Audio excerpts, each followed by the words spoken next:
Namaste. How's everyone doing? I hope you're doing well. I've had some things done, like a tooth extraction, new dentures, and right now uh, I had tooth extraction about 2 days ago, 2 or 3 days ago, and I'm still in pain, but I said I'm going to go ahead and do one of the series. But this one that I'm doing today uh, came through from God. As I said, God directs me as to what to film and if it's important or not. So I will let you know what it is in a moment. So right now, let me fix this so it won't be seen. Uh, Let me see here. Mhm. So the light won't be seen. Mm, that's a little bit too far. Uh, I think that's probably better, but you still see the, yeah,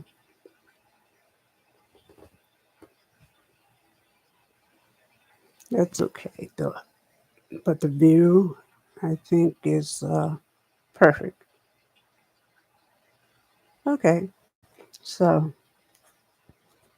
uh, I always do a inspirational daily. So to give my tribe inspiration. So here goes. And then find the date. Um,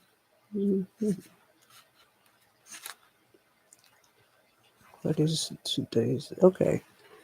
Uh, Celebrating with a hug and a smile.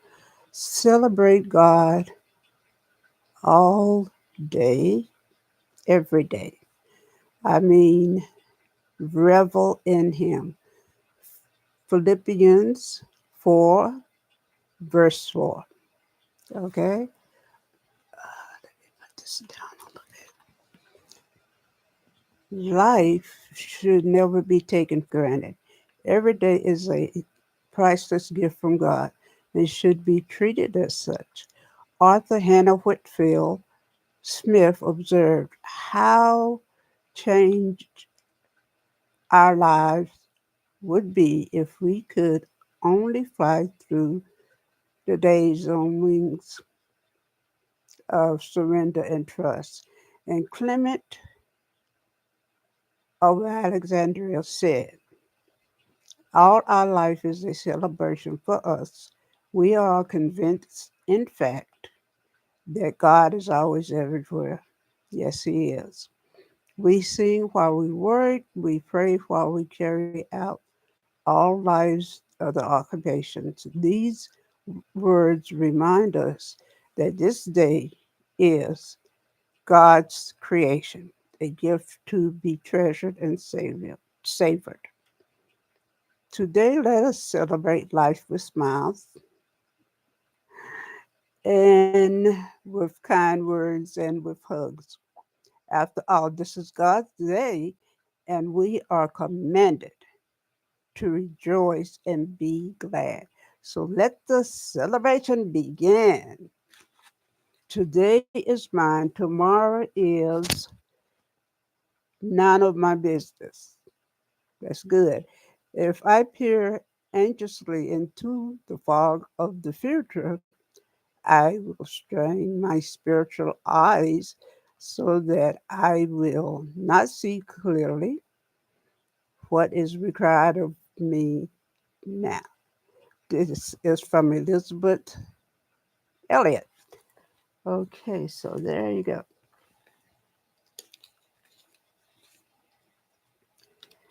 It is for inspiration for my drive. I hope it inspires you today. Uh, God put on my heart to do this and to be more transparent. Uh, a while back, I think maybe a month or more, uh, I did a special with What is Your Truth? And, and this is part of the truth, uh, as I said, that I was trying to elicit love from a family that was not able to love. And that was uh, uh, narcissists. And I didn't when I realized it when I was growing up. So this one is my name of it is My Mother Was a Narcissist, Malignant Narcissist. Okay. In the beginning of my life, from what I remember, it was pretty normal. Uh, I I felt love uh, and cared for, by my mom. From how I remember, there was no problems. My life was pretty normal. Uh, for the normalcy ended was when I got into adolescence and I began to come into my own. By that I mean uh,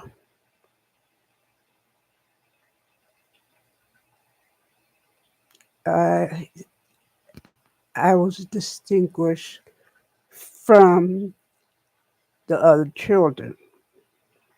Uh, People would say things like, give me a lot of compliments, how I looked and smiled, my eyes, a woman coming into her own. Uh, so I began to get a lot of attention from males. Uh, from I began to get noticed from my relatives and everything, and that's when the narcissism started with my mother. She started not really paying attention to me, uh, only to scream and yell at me, order me around, and whip me. I mean, really whip me, like not with a belt, but I call it a tree as tall as me, but dreaded like, I guess you'd say, sort of like a braid to be more painful. And I remember uh, her whipping me. Uh, I don't know why.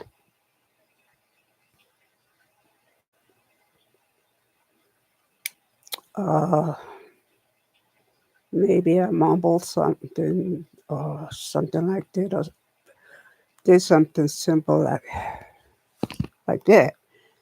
And she uh, just started whipping me. And I actually remember the dress I had on. It was a dress my sister had given me, a button up front, pink, pink and white flowers. And it was really pretty. I liked it. And my father was there. And he tried to stop her. The more he tried to stop her, the worse and the longer the whip would be. And she would say, "You better not cry." And this twig or whatever, she would make you go and get your own whipping stick. And uh, but this day she went and got it herself, and it was from the dogwood tree. And if you ever seen a dogwood tree, it's beautiful, uh, but it had sticky spines on it.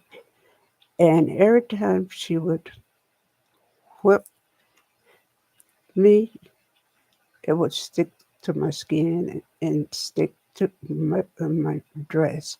So she would have to pull it back, and it made the pain worse. And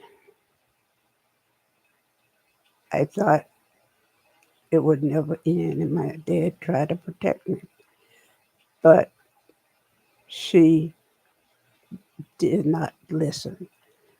This is part of the control.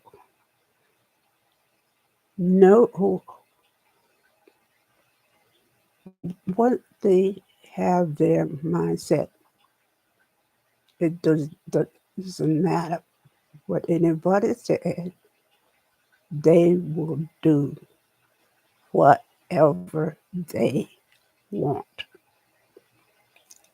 And nobody can tell them different.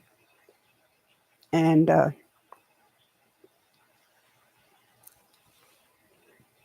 my father tried, but he couldn't. It's, he just couldn't stop her. And finally, she stopped. And this was like in the afternoon. Uh, he said, "Go to bed." So uh, this was like, I don't know, 3 o'clock, 4 o'clock, something like that. And after crying, I went to sleep. And it was the next day. I I hurt so bad. The pain was so bad. Uh, and she didn't help me. She didn't clean up the scars that I had on my body or anything. Uh, and of course, I couldn't go to school like that. So I think I probably was out of school for a while. But that was so painful and so mean. I think that's probably why I remember. And she manipulated. the other kids to hate me. Uh, and they started saying, as long as I can remember them saying to me that my father was not my father, a white man was my father. Uh, they said it so much that I stopped reacting because uh, narcissists like to see the reaction in a person when they are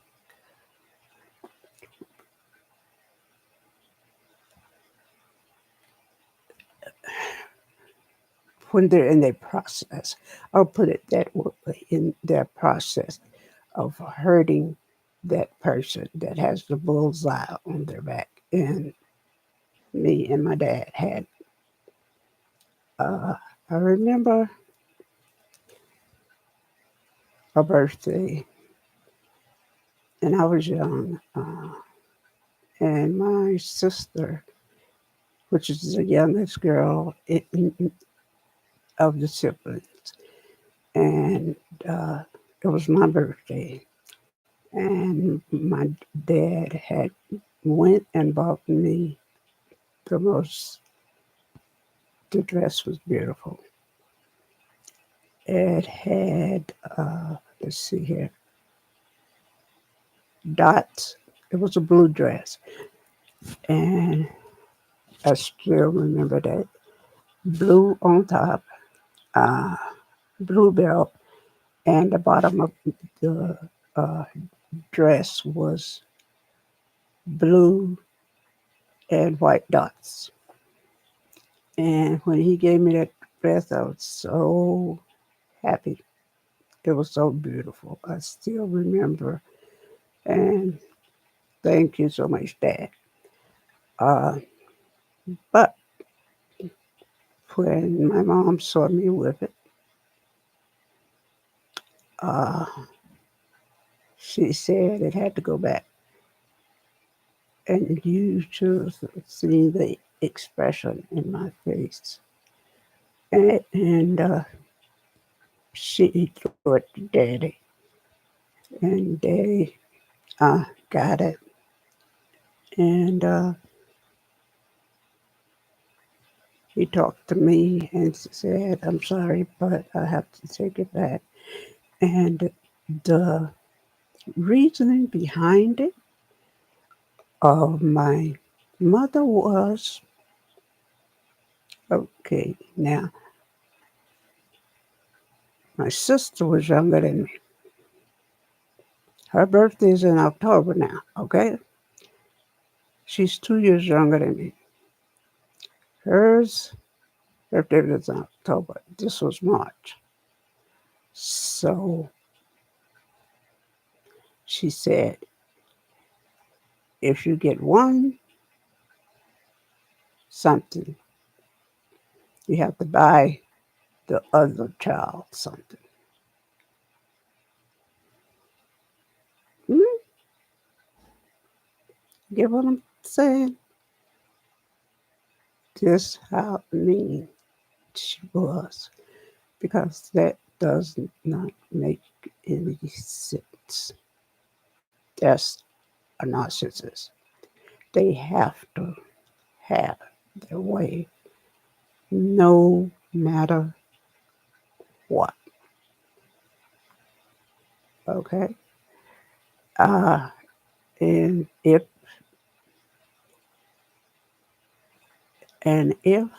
he didn't do what he was told by her, then there will be heck to pay, I'm telling you. Uh, Passive aggressiveness. She was good for that. Uh, and another thing, and I would say harassment, abuse. Uh, they were all uh, in it. All my siblings and my mom. She would tell them things uh, about my dad.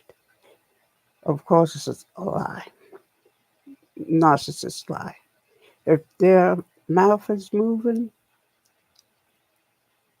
it's a lie. And the, they lack uh, dramatization, you know. Bigger the story, it makes them seem more than what they are. And with narcissists, there's chaos all around, all around. Okay, you can feel it. So once this all started, I don't remember talking much. I started being by myself. I stopped speaking unless they said something to me, my mom or my dad. Uh, and because I went into myself. Once this abuse started when I was younger, I just went into myself because I didn't have no control. I couldn't do or say anything without getting a back fist into my mouth. And she was good for that. Pow, you know. Yeah, she hit me a lot. Uh, and I remember one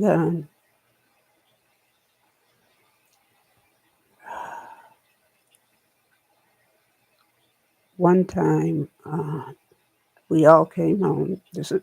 Was a Sunday, and we all went to church on Sunday. And so we came back from church, and I have no idea why my mom did this. Uh, she told me to go and change out of my church dress and bring the hair grease and the comb and brush.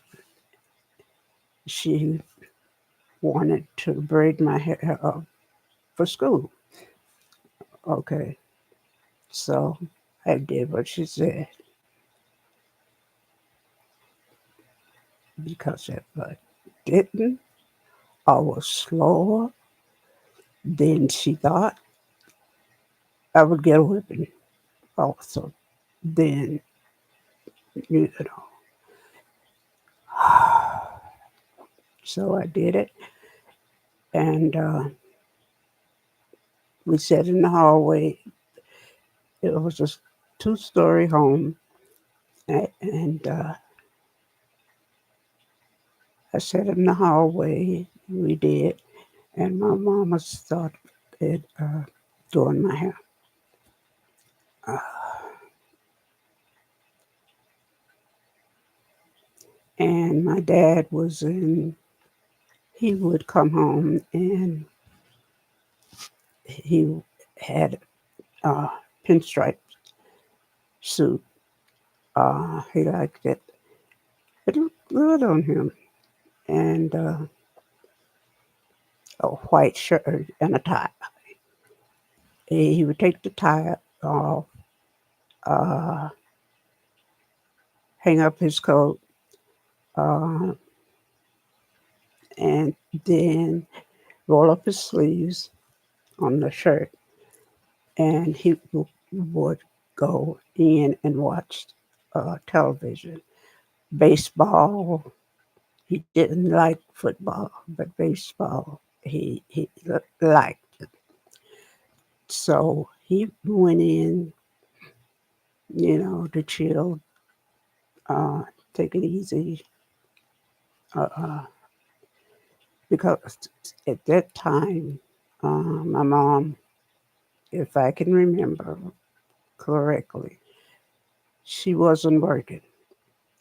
My dad had a janitorial service and had uh, three different buildings that he had to clean up. Uh, then uh, also his animals and do stuff around the farm and everything. I would help him, but I don't remember any of the other siblings helping him out. So my mom started doing my hair. After a little while, the other brothers and sisters came to my dad and was telling him that they were hungry. Okay, uh, so Daddy said uh, he would talk to Mom. So he went and he said the kids are coming to him and saying they're hungry. Uh, my mom did the passive aggressive thing. Like I said, narcissists have to have control and power over everyone. So she didn't say nothing. She just started pulling my hair, you know, harder, and it was hurting. And then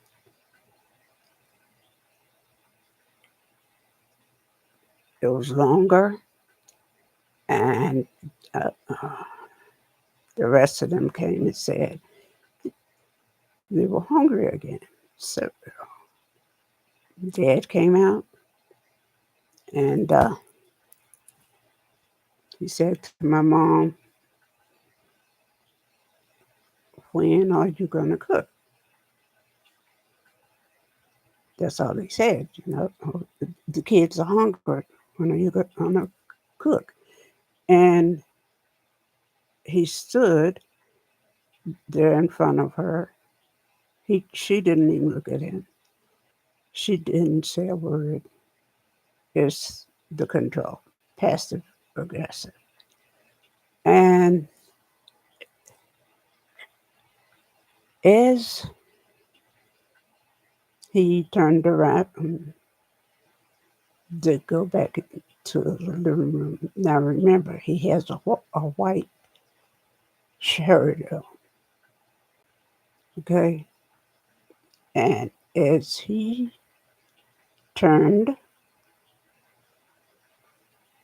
my mom, I think she was in a chair behind me or standing up. I think she was standing up. And all of a sudden, I heard something pop.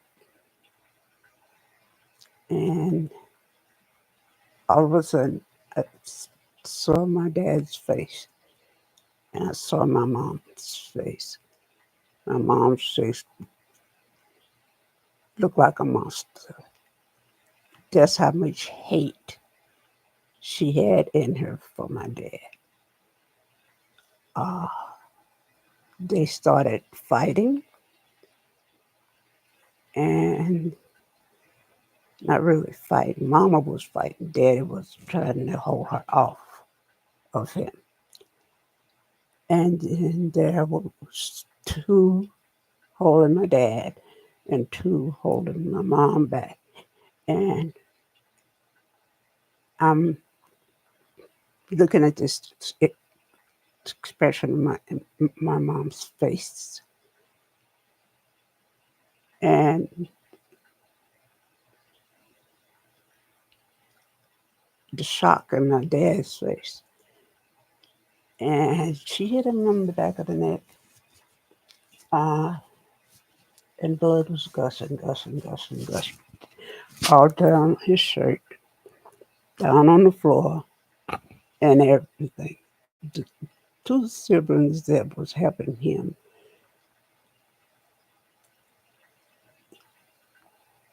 tried to clean up the blood, stop the blood. And, and finally, when they got it stopped, then uh, they fixed him. My dad didn't say anything. Certainly, I didn't say anything. I don't know if she cooked that day or not. I don't remember because she was so angry, hateful that she probably didn't.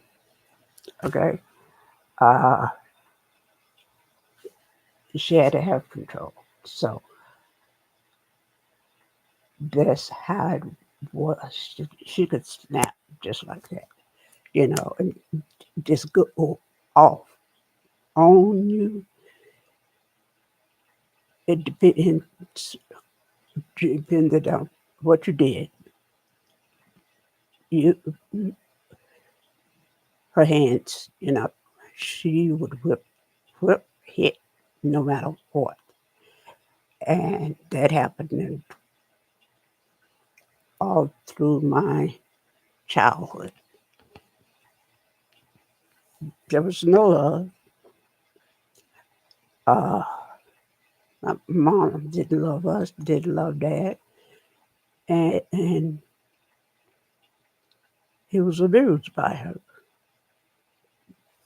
Spousal abuse, as you could see. Uh, and she had just squeezed him and abused him. There was no love for her. There was love for his kids, but not her. He couldn't love her. And she didn't want it.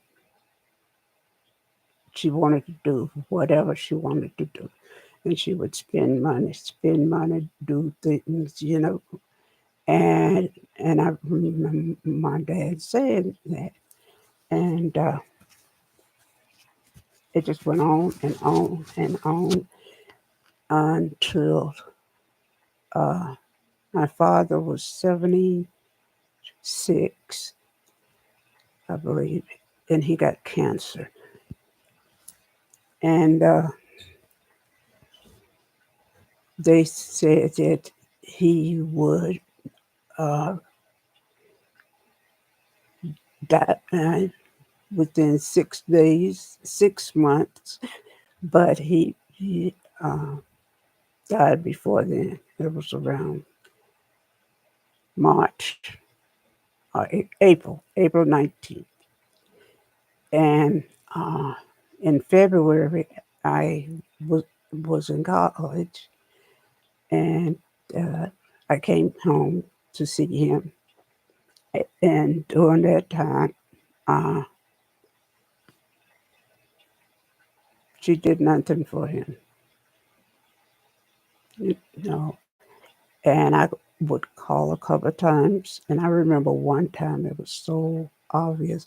There was two of my older sisters there at the house, and then I called, and one of the youngest of the sisters answered, and you, you could hear the malice in her voice.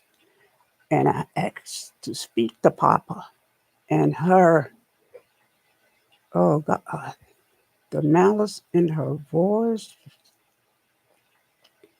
sent, oh gosh, sent a wave through my bones that just chilled me. And I said, could I speak to Papa? And so she, she gave the phone to him, and there was a tone of sadness, and I still remember this. Uh, I said, "Hey, Papa," and he said hi, and then he started crying. He started crying, and I said, "What's wrong? What's wrong?" And she, this sister, heard him, and I was saying, "What's going on?" They see, I know the phone slammed down. So he not only was getting abused, spousal abuse, but also the kids was abusing him. Not all of them, but these two were. And that hurt my heart because I was in another state and this was happening to my papa, the one that was protecting me all my life. I couldn't protect him because I was in another state. And Papa, I'm sorry for that. Uh, then April the 19th, he died. And I had to leave school. And I came home and I was there for a little while. Uh, they did the funeral. It was a big funeral. There was a lot of people that loved him. A very big funeral. And I was going to go back, but I needed tuition money. And uh, I asked my mom, could I borrow that money? And I would get it back to her once I get my financial aid.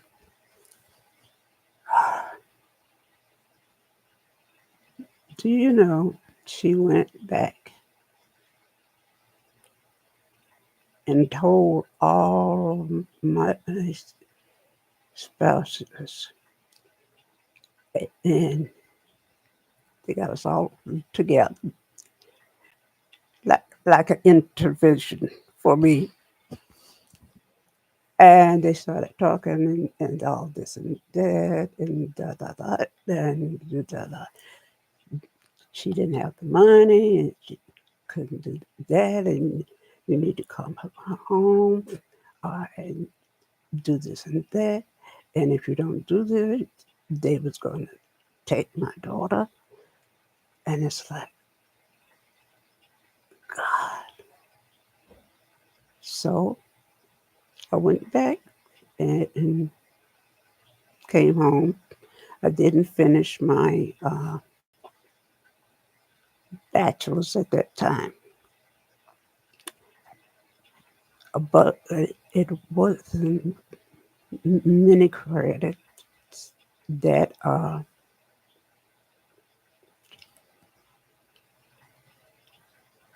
that I was shy of to get the bachelor's.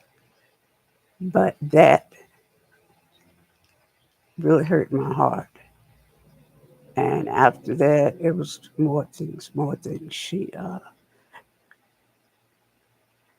When I moved from the home to an apartment, she, she was afraid and came.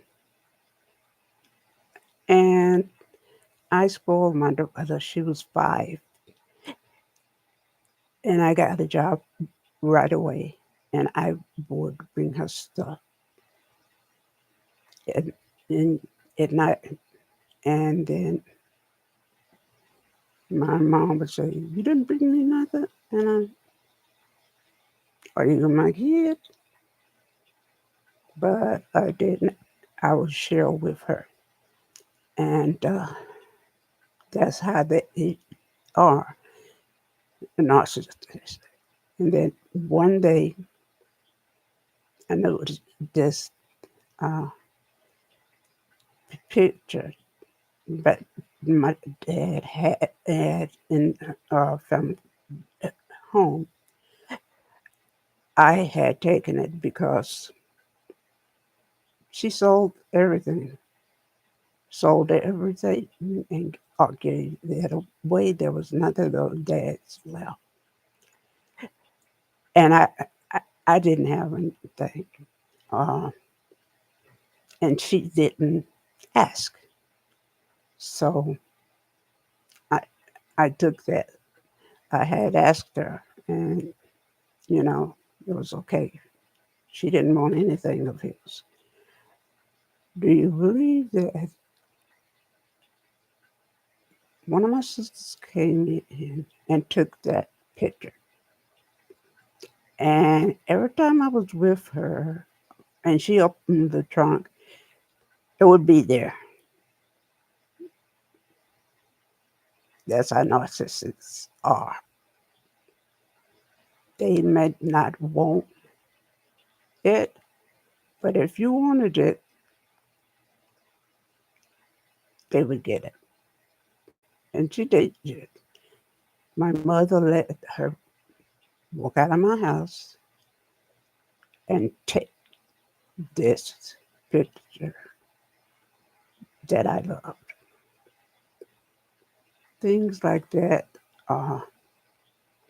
narcissists do. I didn't know it then. Growing up,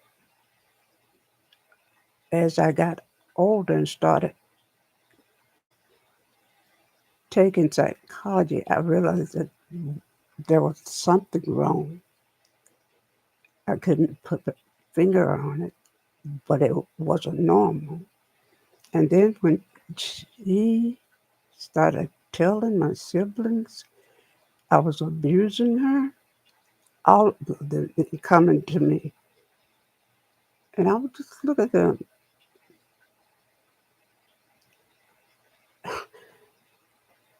and I would say, "No, that's all. I wouldn't, you know." And it went on and on and on and on and on and on until they got together and talked to mom. And the expression on her face, it was like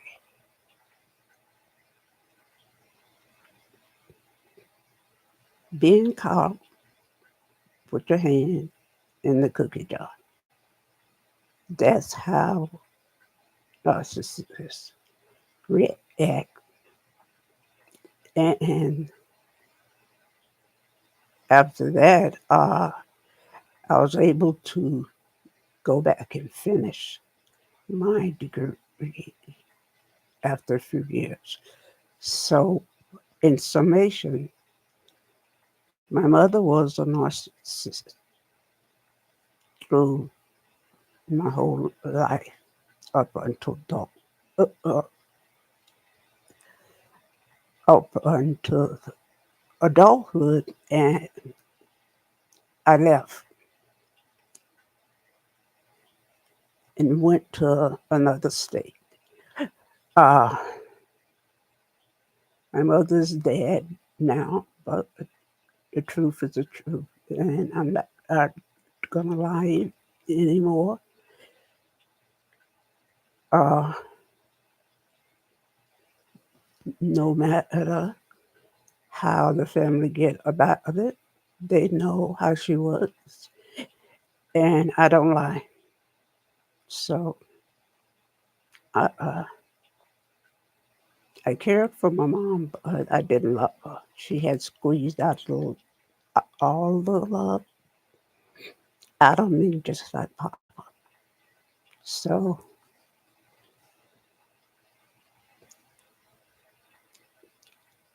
uh, thank you all for watching this, and please watch it until the end. I know it's long, but I think you'll like it, and I thank you so much. Uh, Empowerment question. I have to finish some clothes, and then I will be back afterwards. And because there's a lot of things that I need to fit in and get caught up on, and then speak to y'all. And this is the question. Uh, this is the question.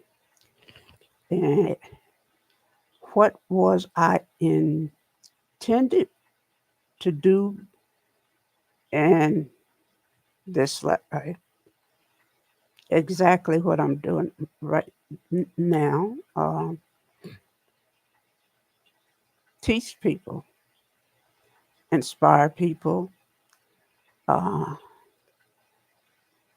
and that's what I was intended for. And I'm glad God showed me this so I could do this. So subscribe, like, and I thank you all so much for supporting me. So I gotta go. I got laundry to do, and take care of yourself and each other, and pass it on. Thank you. Bye.